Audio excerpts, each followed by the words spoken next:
मेला या नुमाइश में घूमने जाता है, उसे मेले के हर साजो सामान बड़ी खूबसूरत नजर आती है। किसी जगह खेल खिलौनों की दुकानें लगी और कहीं गुड्डे गुड़ियों की दुकानें लगी, कहीं झूलों की दुकानें लगी, तो कहीं मिठाई और पकवान की ये दुकानें लगी। तो वह बच्चा सोचने लगता है कि शायद ये खुशी हमको इस मेले के साजो सामान से प्राप्त हो गई। और अगर भूल करके भी वो बच्चा अपने पिता की उंगली छोड़ देता है तो वह सारा साजो सामान उसी जगह रहता है, लेकिन बच्चा रोने चिल्लाने लगता है, चीखने लगता है।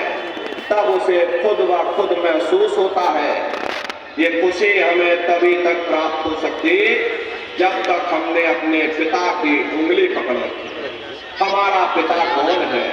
वो परमात्मा है, वो परमेश्वर है जो सचखंड में बैठा हुआ।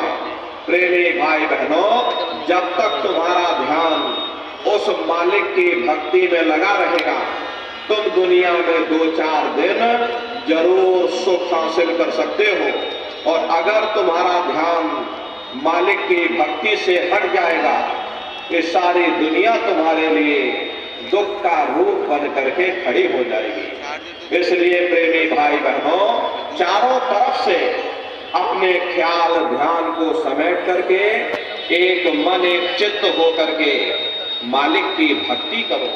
यदि महापुरुषों के हम लोग चंद शब्दों को याद रखते तो निश्चय ही हम अपने जीवन के लक्ष्य का पता पा जाते, अपनी आत्मा को उस परमात्मा के साथ मिलाते और प्रभु के साथ मिल करके उस आराम और चैन को पा जाते जो इस जड़ दुनिया में, इस जड़ संसार में नहीं मिलता।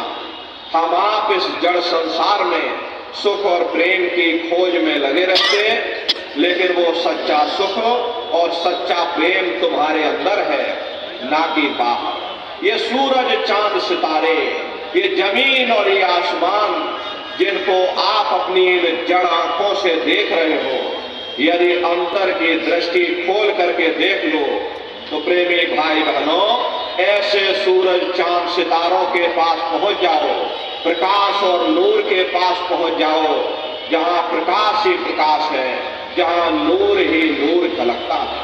लेकिन हम दुनिया के जीव सुख के देश को, सुख के स्थान को और अपने मालिक को ही भूल बैठे। जा घट प्रेम न संचय, सो घट जान मशान। और जैसे खाल लोहार की और श्वास लेत बिन प्राण।